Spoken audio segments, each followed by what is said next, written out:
In the second quarter, our potash and magnesium products business segment recorded a very strong overseas business and good early stocking up in Europe. These were the main reasons for the very positive business development of the K+S Group in that period of time. Thus, group revenues were up by over 21% as compared with the previous year. Operating earnings experienced a similar rise. Furthermore, both key figures were significantly above the expectations of the analysts. Due to the aforementioned effects, the potash and magnesium products business segment managed to significantly improve its earnings. In the salt business segment, however, operating earnings decreased against the backdrop of a weaker early stocking up business for the icing salt. I would like to extend my sincere thanks to our more than 14,000 employees around the world for their again great commitment and their excellent team spirit.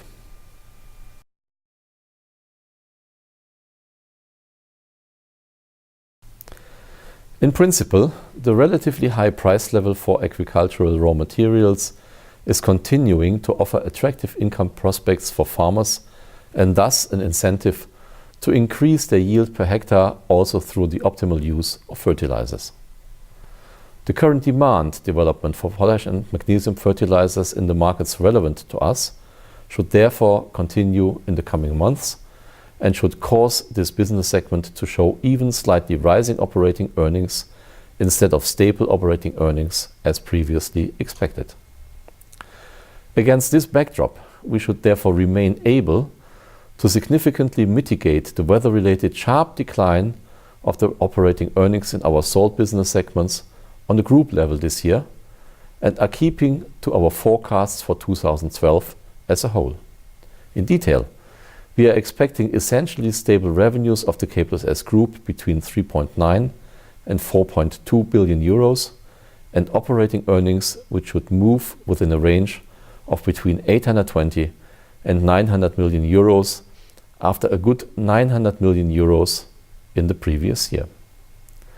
In the case of adjusted group earnings after taxes, including discontinued operations, however, we are expecting an increase to between 630 and 690 million euros. This is mainly due to the expected accounting profit from the divestment of K+S Nitrogen and the absence of adverse effects from the sale of the Compo business last year. For the financial year 2012, on the basis of the earnings expectations described above, we therefore see chances for a higher dividend compared with the previous year.